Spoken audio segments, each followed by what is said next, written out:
was, I feel, the early days. Uh, you had business models back then that were getting funded, which were models that had been successful in the West and being repeated in India with slight localization. Capital was not as readily available 14 years ago, and it certainly evolved by leaps and bounds in the last 14 years. The quality of capital that is available, the sources of capital that are available. So you had fewer first-generation venture capital funds, first vintage funds coming out. You fast forward into 2024, 25 now. There are over 100 AIFs that are listed, angel funds, early stage funds, as well as growth stage funds that are now from India. The big challenge the change and the challenge that I see is understanding risk. And I think we still have a long way to go as an investor community, as well as the startup founder community, to understand risk and position that.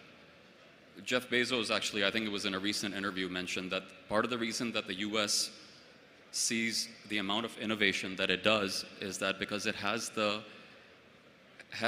capital that is willing to take risk. And that's part of the reason you see so much innovation coming. In India, however, as Mr. Naidu also pointed out, that risk appetite is not quite there. And we see that in the choices that are made, right? Real estate is still seen as a safe bet, right? It's a hard asset. But when you invest in early stage, you have to be okay with a binary outcome. It'll be a 0 or 1 outcome, and you cannot force it. And we all have a role and responsibility to play in furthering the ecosystem.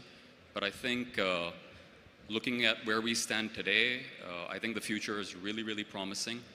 From an India perspective, our demographics are favoring us. And this is not specific to one region in India. It's across the board. So the future obviously is very bright.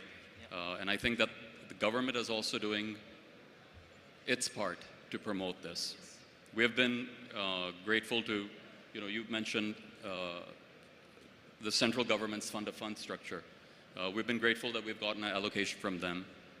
The state of UP has a fund-of-fund structure. Odisha has started that. Tamil Nadu is thinking about that. And I'm pretty hopeful that we will see that in AP as well. Yeah, AP and Telangana have been the forefront of encouraging entrepreneurship. Correct. With very, very,